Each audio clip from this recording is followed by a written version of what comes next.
Viaje alrededor del porvenir. César Vallejo. A eso de las 2 de la mañana despertó el administrador en un sobresalto. Tocó el botón de la luz y alumbró. Al consultar su reloj de bolsillo, se dio cuenta de que era todavía muy temprano para levantarse. Apagó y trató de dormirse de nuevo. Hasta las 3:30 podía dar un buen sueño. Su mujer parecía estar sumida en un sueño profundo. El administrador ignoraba que ella le había sentido y que en ese momento estaba también despierta. Sin embargo, los dos permanecían en silencio, el uno junto al otro, en medio de la completa oscuridad del dormitorio. Pero pasados unos minutos no le volvía el sueño al administrador, y su mujer, sin saber por qué, tampoco podía ya dormir, siguiendo con el oído los movimientos que, de cuando en cuando, hacía su marido en la cama y hasta el ritmo de su respiración y el parpadeo de sus ojos. Hacía 2 años que eran casados. Una hijita de 3 meses dormía en su cama, en la habitación contigua, a cargo de una nodriza. El administrador casó con Eva no porque le quisiera, sino por conveniencia, pues ésta tenía un lejano parentesco con don Julio, patrón de la hacienda. El administrador hizo, en efecto, un buen negocio.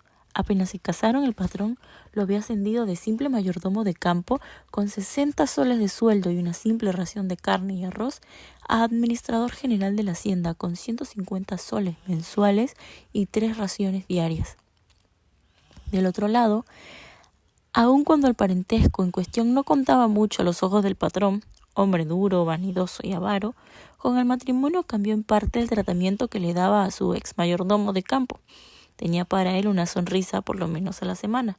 Solía también a veces dar a sus instrucciones delante de los obreros y los otros empleados. Repentinas entonaciones de diferencia.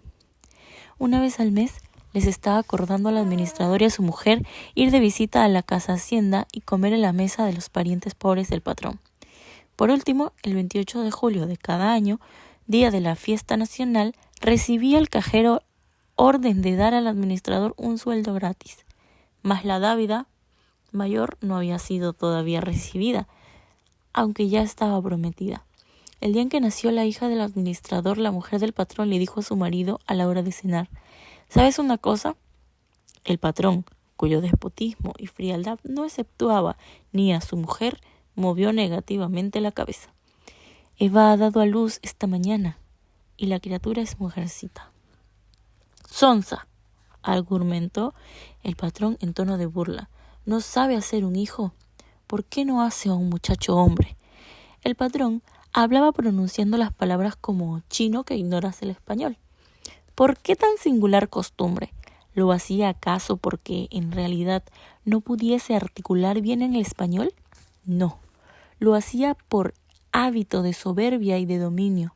Cuando la hacienda estuvo aún en manos de su padre, un inmigrante italiano que se hizo rico en el Perú vendiendo ultramarinos al por menor, la mayor parte de los obreros del campo eran chinos. Estos culíes eran tratados entonces como esclavos. El padre del actual patrón y cualquiera de sus capataces o empleados superiores podían azotar, dar de palos o matar de un tiro de revólver a un culí, por quitarme allí esas pajas.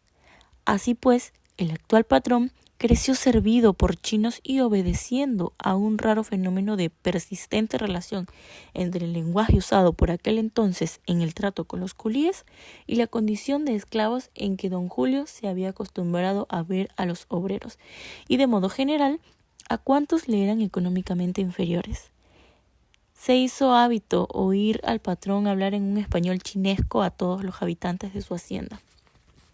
Nada importaba que ahora no se tratase ya de culíes sino de indígenas, que la sierra del Perú, su lenguaje resultaba por eso de un ridículo no exento de una aureola feudal y sanguinaria. Don Julio, aquella noche del nacimiento de la hija del administrador, había llamado a su escritorio después de comer y le dijo severamente: «Tú tienes ahora una hija. ¿Por qué tú no haces un muchacho? ¿Tú eres sonso?» El administrador, de pie y en actitud humilde, se puso colorado de emoción al sentirse honrado con el hecho de que el patrón se interesase así por la vida de los suyos. Una mezcla de orgullo y de pudor le estremeció ante las palabras protectoras del patrón y no supo qué contestar. Sonrió penosamente y bajó la frente. El patrón añadió entonces, paternalmente: «Anda tú, haz un hijo muchacho, un hijo varón. Si tú haces un hijo hombre, yo te regalo 10.000 soles». Después dio don Julio unos largos pasos con sus enormes piernas de gigante y salió del escritorio, sin dejarle tiempo al administrador para darle las gracias por tamaña promesa. Desde entonces, el administrador vivía con la constante preocupación de engendrar un hijo hombre. Formulada la promesa por el patrón, se apresuró a comunicarla inmediatamente a su mujer, la cual, en su gran inconsciencia, vecina de un impudor casi cínico, recibió la noticia con saltos de alegría y entusiasmo. Ambos cónyuges empezaron a soñar día y noche en aquel alumbramiento de un hijo hombre, que les traería los 10.000 soles prometidos, día y noche. Esta perspectiva surgía ante ellos principalmente cada vez que se veían en apuros de dinero y en cuantas ocasiones hablaban de proyectos de buen bienestar. Necesitaban vestirse mejor que los Quesada, necesitaban comprar muebles nuevos para la casa de Chiclayo. Además, convendría hacer un paseíto a Lima. ¿Por qué solamente los Herrera y los Zulercado tenían derecho a ir a pasear a Lima? «Mira, Arturo», decía Eva, en un delirio de ilusión a su marido, «si llegamos a tener el chico este año, podríamos pasar la temporada de verano en Miraflores. ¡Oh, qué maravilla sería eso! ¡Cómo se morirían de envidia todas mis amigas!». En un transporte de entusiasmo, Eva echaba los brazos al cuello del administrador y acotaba poniéndose seria: «Pero creo que don Julio lo hace tal vez para que trabajes mejor y cumplas debidamente con los deberes de tu puesto. ¿Crees tú que está contento con tu trabajo?». «Ya lo creo que sí. Está contentísimo. De otra manera, no me habría prometido el regalo. El otro día le hice ganar de nuevo a la hacienda un montón de dinero». «¿Cómo, Arturito mío? ¿Cómo lo hiciste?». «La semana pasada un equipo de braceros de la Cotrata Puga trabajó 6 días en un destajo de corte de caña. Yo lo sabía perfectamente. El caporal había también registrado en el planilla esas tareas. Pero el sábado por la tarde pasé, como quien no hace la cosa, por la caja a la hora del pago de las planillas semanales. Miré al azar las planillas sobre la mesa y al encontrarme con que los cañeros, hice con que me sorprendía de verla. Llamé al caporal y le pregunté por qué se iba a pagar a esa gente un trabajo que yo ignoraba y que, sobre todo, yo no había ordenado que se hiciese. Se hicieron los esclarecimientos del caso y acabé diciendo que no se pagasen esos salarios, puesto que se trataba de un trabajo que yo no había ordenado. Y así se hizo. Total, unos cientos de soles ahorrados para la hacienda. Eva se quedó pensativa y preguntó vacilante: «Pero, ¿y los obreros no cobraron su trabajo?». «Naturalmente que no, si precisamente de eso es lo que se trataba». «Pero, pobrecitos, ¿y el contratista tampoco les pagaría?». «¿Pagarles el contratista, dices?», exclamó el administrador con sarcasmo.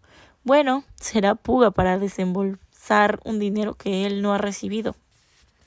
Eva quedó entonces con su marido en que el regalo prometido por el patrón no tenía nada que ver con los servicios del administrador, sino que era una cosa completamente desinteresada y generosa. Y esta noche, en el que el administrador ya no podía conciliar el sueño, vino a su mente de súbito la idea del regalo prometido por don Julio. Si el administrador lograba engendrar un hijo macho, sería una cosa formidable. Pero, ¿cómo lograrlo? Más de una vez se habían dicho él y su mujer esta interrogación: ¿cómo engendrar un hijo hombre? Los dos pensaban que la cosa consistía en alimentarse bien. Otras veces creían que era cuestión de técnica, y en las horas de escepticismo pensaban, siguiendo su experiencia, que eran estos designios de la suerte y que no había nada que hacer. La pareja pasaba noches árdidas de esfuerzo y ansiedad. Había ocasiones en que Eva, después de un espasmo heroico y calculado como un teorema de raíz cúbica, se sumía en un silencio abstracto para luego exclamar de pronto, besando sudorosa a su marido: «Ya, yo creo que ya, siento que ahora sí, que ya, lo siento, Lo siento claramente. No, respondía Arturo, exhausto y desalentado. Yo he sentido que no. Esto es una broma. Otras veces era el administrador quien solía exclamar en el instante preciso de su goce: ¡Ya! ¡Ya! ¡Ya! Eva, por el contrario, se mostraba escéptica, aunque no se atreviese a desalentar a su marido, y más bien le respondía con jadeante y débil voz: sí, probablemente. El administrador, al recordar esta noche de insomnio, todas esas escenas y luchas por los 10.000 soles prometidos por don Julio, se puso de mal humor. Se dio una vuelta brusca en la cama y lanzó un bufido de cólera. Habráse visto cosa más imbécil. No poder engendrar un hijo macho. Era el colmo de la mala suerte. Eva oyó el bufido rabioso de su marido y de golpe comprendió en qué estaba pasando Arturo. Meditó un momento y fingió despertar solamente en ese instante, acercando a ciegas sus carnes desnudas y cálidas al cuerpo de su marido. Después le echó el brazo sobre el hombro y siguió agitándose y rozándose con él.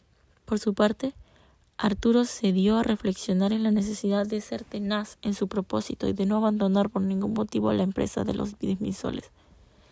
Unos minutos después, tomó a su turno por la cintura de su mujer y se besaron sin pronunciar palabras, pero esta vez la empresa abortó completamente, pues 7 meses más tarde Eva daba a luz una mujercita.